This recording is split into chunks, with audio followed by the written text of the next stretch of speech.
What is up, my brothers and sisters, my agents of respect? It's your boy Trey Johnson back with another episode of the No Disrespect But podcast.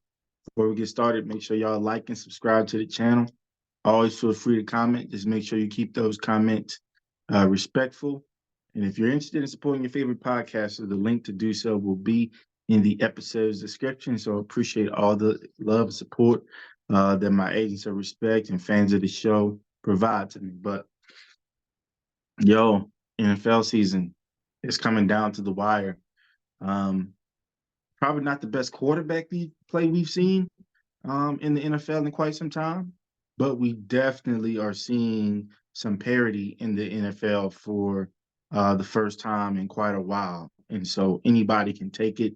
The number one seeds in both conferences are still up for grabs this late in the season. Division titles and playoff placement, but also draft projection and draft placement are up for grabs. So, man, this is going to be a fantastic finish towards the end of the year. And I'm just happy to be able to talk about, what I think, where it is now, but where I think we're going to end up seeing the final seven teams in each conference, who those seven teams will end up being. And so, man, it's exciting. Um, if you're a fan of anybody, I mean, obviously Saints fans, some of them still have some hope.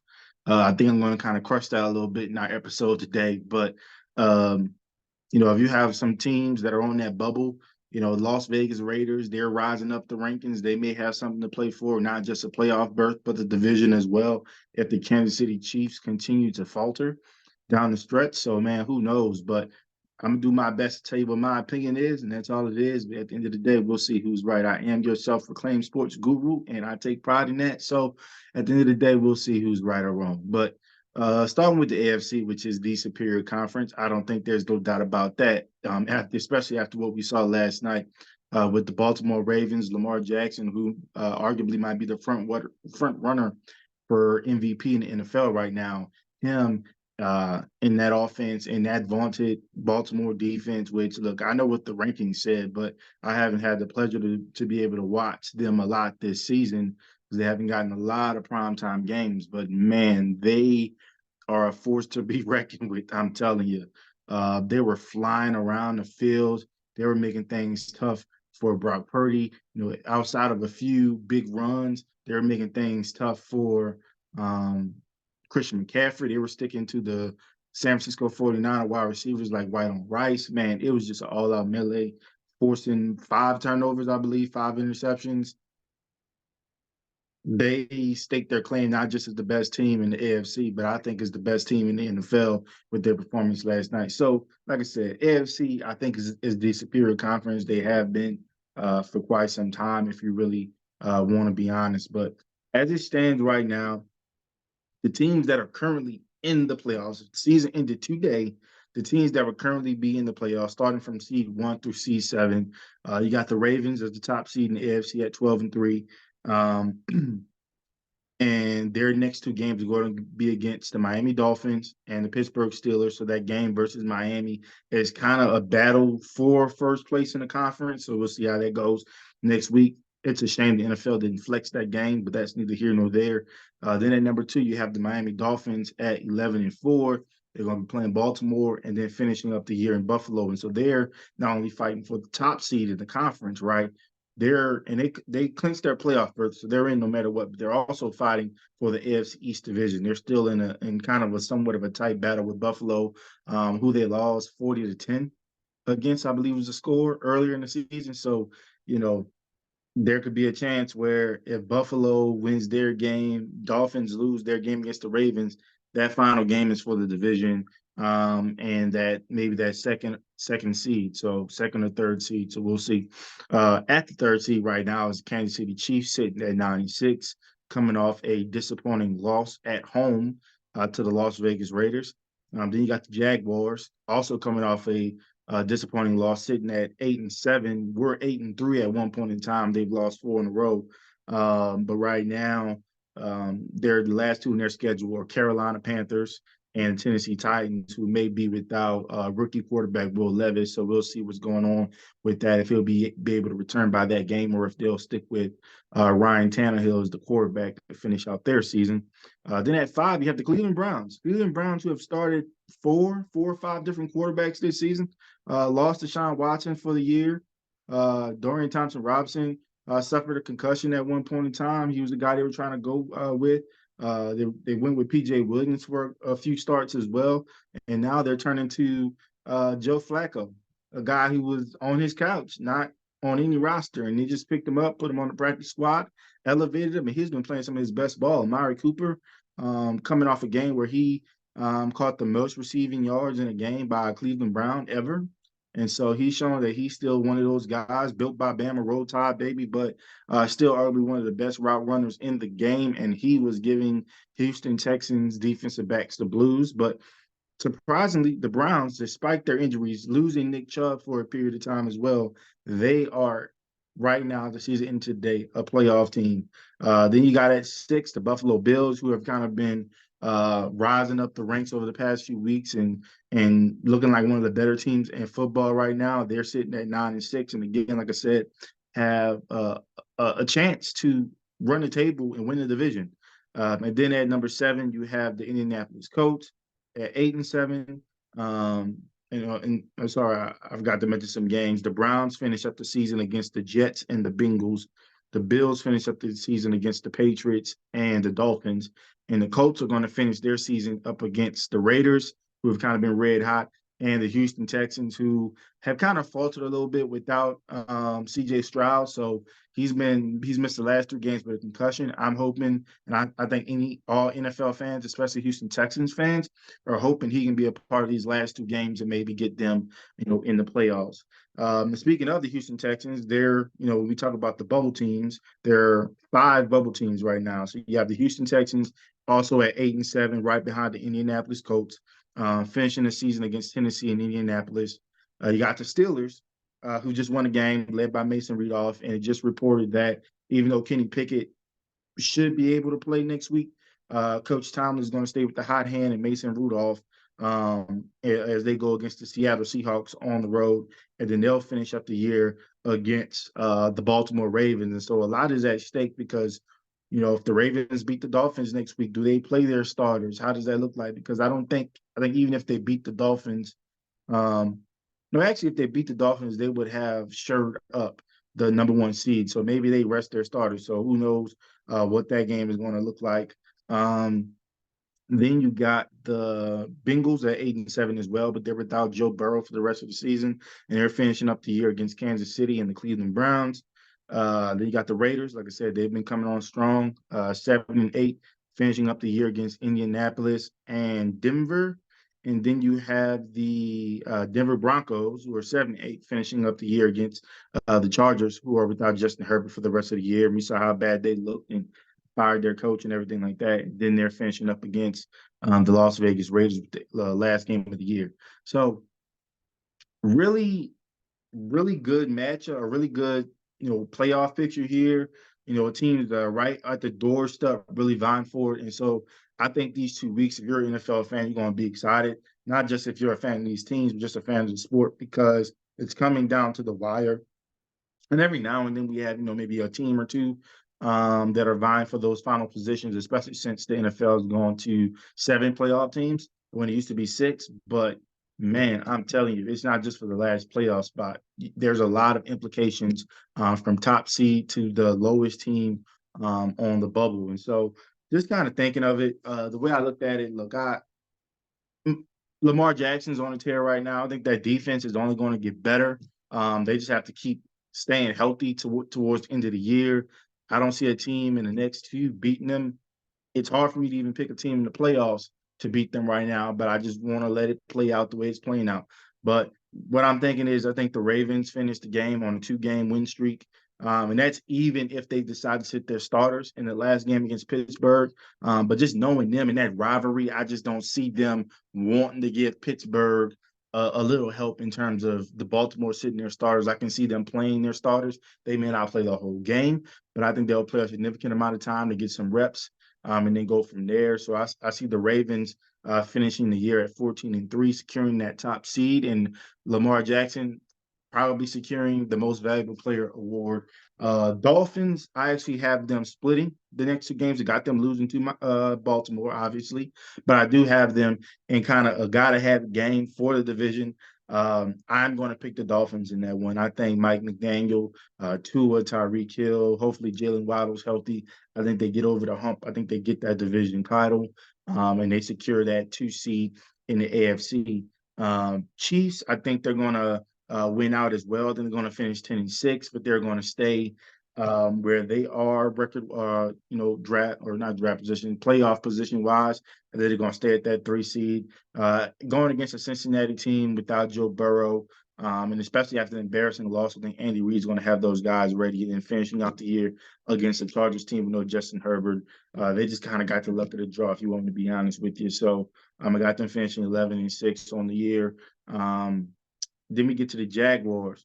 So I do have them winning out. Not sure what's going on with Trevor Lawrence. They say he hurt his shoulder, but I'm just confident they're going to play him. I don't know if he's going to be 100% healthy, but given that they're playing the Carolina Panthers, who are the worst team in the league, and they're playing the Tennessee Titans, which is our rivalry game, a team that they kind of struggle with, but there's some uncertainty at the quarterback position with Tennessee. And so if I know that Trevor Lawrence is playing, and I know that maybe Ryan Tannehill is playing for the Tennessee Titans, I'm going to go with the Jaguars in this one and the got to have it game to secure their playoff position. If Trevor Lawrence is hurt and misses one of these two games, if not both, I would say the Jaguars will probably lose those two games and be out of the playoffs, but who knows? But from what the information I have now, I got the Jaguars finishing the year on a 2-0 and finishing with a record of 10-7 and securing that 4 seed, 5 seed. Got the Browns. Jets. I think the Browns can handle their own. They got an incredible defense. Jets have a great defense as well, but I just think they have a little bit more firepower on offense, and so they're going to be able to win that game. And then again, going against Cincinnati, it's a rivalry game. I get it, but it's just hard for me to pick the Cincinnati Bengals in some of these marquee matchups against some of these pretty great defenses, right, without Joe Burrow. So I do have the Browns finishing, with at that point, it would be a 12-5 record. It's crazy, isn't it? But I got them finishing with that record, given everything they've been through as a team. And then at the 6th seed, I got the Buffalo splitting their final two, beating New England, but losing their last game to Miami. So finishing with a 10-7 record. And so number 7, so like I said, currently it's the Colts in that 7th seed. And, given the way Vegas has played the last few weeks and they're inspired, they're playing for Coach Pierce. They clearly have told ownership in the front office who they want the guy to be. And I know they're dealing with not just interim head coach and Coach Pierce, but also dealing with the interim general manager as well. So a lot of it is going to come down to what owner Mark Davis wants to do. If he wants to keep the same GM, I'm assuming that GM is going to want to tie himself to Coach Pierce for at least a 2 or 3 year period. And so I can see that happening. I would love both of those men to get a chance because they've been doing some great things since they've made changes in both the front office and the head and the coaching room. So I would see the Raiders winning that game against the Colts. And then I think in a Houston and I'm gonna go down to my bowl team. So I would just say this: I have Houston, but getting the 7th seed, and that's because I have them beating Tennessee, and then I have the Texans and the Colts playing for that final spot. I'm going to bet on C.J. Stroud being healthy in that game, and if he's healthy, to me, he's the better quarterback in that game. I think the Texans have the better team in that game, and so I'm going to go with the Houston Texans to beat the Colts, and so that's going to end up being the Texans getting that final seed, that final 7 seed, and they would be facing the Miami Dolphins in the first round based on that bracket. So look, that's my belief on how this season is going to end. Obviously, football is unpredictable. Things happen, injuries happen. Sometimes bad play happens. I mean, nobody could have predicted Brock Purdy was going to throw 4 interceptions last night, but it happens. It is what it is. But just to remind you, my final 7 for the AFC when the season's over, when the regular season over, is going to be Ravens, Dolphins, Chiefs, Jaguars, Browns, Bills, and Texans. And that's just kind of how I see it. So um, we'll see how that goes. We'll see how that goes. Now going to the NFC. Um, if the playoffs ended today, this is what it would look like. You would have there's kind of a three-way tie for first place with the 49ers, Lions, and Eagles all having the same record. But 49ers have all the tiebreakers and everything like that. So right now, 49ers at 11-4 to 1, Lions at 11-4 to 2 seed, Eagles at 11-4 to 3 seed. At the 4 seed, you got the current leader in the NFC South, Tampa Bay Buccaneers, at 8-7. Then you have the Cowboys at 10-5.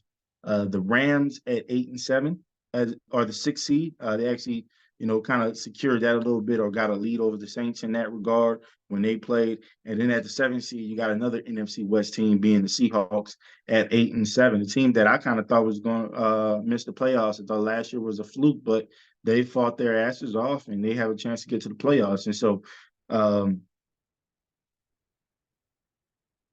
then if you look at those 7 teams right now, just kind of looking at what the remaining schedules are, the 49ers have the Washington Commanders and the Los Angeles Rams up next. The Lions have the Dallas Cowboys and the Minnesota Vikings up next. The Eagles have the Arizona Cardinals and the New York Giants up next. The Bucks have the Saints and the Carolina Panthers up next. Cowboys have Detroit and they have Washington. The Rams have the Giants and the San Francisco 49ers, and the Seahawks have the Pittsburgh Steelers and the Arizona Cardinals. And when you look at teams on the bubble, starting with the 8th seed, you have the Vikings who are at 7-8. Their next 2 games are going to be against Green Bay and Detroit. The Falcons also at 7-8. They're facing Chicago and New Orleans in the next 2 weeks. Packers 7-8. They have Minnesota and Chicago. The Saints, Tampa Bay and Atlanta back to back. And then the Bears have Atlanta and Green Bay. And so, looking at this, you see the jersey, the expectations I had for this team. Thought they were going to be 11-6, thought they were going to kind of run away with the division with the schedule they had and things like that. But the Saints are not making the playoffs. I don't care what the media kings tell you guys and trying to give you hope. It's over. Dennis Allen's time as the head coach for the New Orleans Saints is over. Derek Carr, as a guy who may have been seen as the face of the franchise in March when he got this deal, it's over. That's changing. I can't say what's going to happen with Sean and the AKs and the MTs of the world, but guess what? That quarterback and that head coach, they are not moving forward with this team, especially with the way I'm going to tell you how this season ends. So let me start with the teams that currently matter as if the season ended today, they'd be in the playoffs. So with the 49ers, man, I got them winning out. You know, road game against Washington, home game against the Rams, and Kyle Shanahan just owns Sean McVay. He just does. The only loss was in that NFC Championship game where one could argue that if the DB can catch, Tart, I think, was the one that dropped it. If he catches that interception, it's over. And Sean McVay will have gone winless against Kyle Shanahan. So I think in a regular season, Sean McVay will continue to be winless against Kyle Shanahan. I got the 49ers winning out and securing that 1 seed in the NFC, and that could arguably be a case for Christian McCaffrey to get MVP. We talked about Lamar Jackson maybe still in his MVP campaign with what he did last night, but Christian McCaffrey has done just enough as well to secure the 49ers in the positions that they're in. So anyways, got the 49ers finishing at 13-4. Now going to the Lions, who I also have finishing at 13-4. I got them winning on the road against Dallas, and I got them finishing up with the win against Minnesota. With the Eagles, I got them winning against Arizona and New York Giants. So the top three seeds relatively stay the same. They're going to have the same record, and then the tiebreakers come into play. And so I think that's going to be your top three. Um, I do have the Bucks winning their final two games, so I do have them beating New Orleans at home and also beating the Carolina Panthers. They could drop one of these two games, but I just don't see it. When it comes to New Orleans, they came down to the Superdome and destroyed the New Orleans Saints, and that was doing it without um, Mike Evans for majority of the game. So why would I pick New Orleans in this game? Why what have they shown me that they can beat a team with the winning record? They can't even beat the teams in their division. You can argue that they should be winless in their division. So it is what it is. I'm going with the Bucks to finish out the season at 10-7, secure that 4 seed. Now we go to the other teams, kind of your wild cards. Cowboys got them losing to Detroit, but I got them beating Washington on the road, so they're going to finish their season 11-6. Um, I have and then I have a swap between the Rams and the Seahawks because I had the Rams winning against the Giants, but dropping a game against San Francisco, which would put them at 9-8. But I have the Seahawks winning out against the Pittsburgh Steelers and the Arizona Cardinals. They have Pittsburgh at home facing Mason Rudolph, and they got a team that's tanking in Arizona. I got them winning out. So that has the Seahawks finishing the season at 10-7, the Rams finishing the season at 9-8. And finishing that way. And so if you're thinking about, okay, well, what about the teams on the bubble? They couldn't make a push. Well, the way I saw it is I saw the Vikings splitting their final two, so finishing their season 8-9. I saw the Falcons splitting their final two, a loss against Chicago, but a win against New Orleans to finish 8-9. So yes, I do have the Falcons sweeping the Saints this year. It's going to be hard to stomach. It's going to be disgusting, to be quite honest with you, but that's just how I see it. New Orleans is not a good team. They got destroyed by the Falcons on the road, if you want to be honest. So it is what it is. Have the Packers splitting to finish 8-9, a loss against Minnesota, but a win against Chicago. I have the Saints losing out and finishing the season at 7-10 for the second straight season. I believe is it seven? Yeah. Second straight season they'll finish 7-10. Third straight season they missed the playoffs. That's the end of the Dennis Allen head coach era here, and that's going to be the end of the Derek Carr era as we know it. He's going to go from a guy who may have been the face of the franchise for the next 4 years to a bridge quarterback for hopefully the guy we draft in the first round, Jaden Daniels. Let me hear you say it, baby. And then I got the Bears split. So I got the Bears finishing the season 7-10, a win against Atlanta and a loss against Green Bay. So that's the way I see it, guys. Uh, and I'm sorry for the New Orleans fans that have been optimistic. I don't know why you've been optimistic. We've been great against horrible teams. We've sucked. We're 1-5 against mediocre teams, and we haven't won a game. We're 0-3 against teams with a winning record. So, guys, but what more do you want? What more do you want from me? I mean, I'm not going to have this blind loyalty. Look, I said it at the beginning of this season. I was like, look, I'll blindly pick them to be Super Bowl champions because that's just bias, right? But when I see what I see and knowing what I know, I'm not going to be naive. And I would encourage members of the Who Dat Nation to stop being naive. And first of all, I'm tired of y'all just pointing out one media person and thinking that whatever they say is coming from God himself. That's not how it works. Reporting is informed opinions. They hear something, they create an opinion based on the information they receive, and they display that to us. It's big organization. A lot of people have a lot of different opinions and have access to a lot of different amounts of information. So it's not to say that reporters are wrong or that the information that they got were wrong. They just got the information from somebody that didn't have as much information as they thought they had. That's the end of it. So look, the Saints are who they are. Stop holding to the bullshit. Stop letting them say, oh, well, we're still in it. No, we're not. And if we're truly God's chosen franchise, guess what? He will make sure to make this stuff happen next week against Tampa. Put all that to rest, and we can start, kumbaya and thinking the offseason, getting Dennis Allen the hell out of here, doing something about Derek Carr, getting a new quarterback in here, a young draft pick, Jaden Daniels, let me hear you. Hell, if it's Lord Draco, Drake May. If somebody's stupid enough to let Caleb Williams fall, I'm all for that. But one of those three young men have to be in a New Orleans Saints uniform. And look, I've gotten the information I've gotten on what the thoughts are there. And so I'm going to go with that. I think Jaden Daniels is the guy that we really want. That's the guy that we're going to try to move heaven and earth to get if we can. And so hopefully we finish 7-10. We're getting a top 10 pick, and we should be within range. We should be within range. That's all I'm going to say. Are the Saints going to do it? Who knows? Because the person who's with the information where I'm getting, they could not have as much information as they think they have on what the brain trust of Mickey Loomis and Jeff Allen and Gail Benson and Dennis Lucia, like they may not have access to all that information and what they're really thinking about what the direction of this team looks like. But I can tell you, if when we miss the playoffs, because we will miss the playoffs, no, he's not coming back. Dennis Allen is not coming back. You got the league's worst schedule and the league's worst division. You got somebody who's supposed to be the best quarterback in the division, a guy that you wanted, that we paid 10 times the amount of a Jameis Winston, who we kept on the roster, by the way, when we could have just ran it back with Jameis, or you could have ran it back with Andy Dalton. I don't care. You ended up getting the same results with a much better team in a far worse division with a far worse schedule. We even got gifted playing backups against some of the better teams we had on the schedule. You got blessed with playing the backups of those teams, and you still couldn't get it done. It is what it is. No do-overs. We're not going through a third year of this. The guy can't win. He can't. We're done.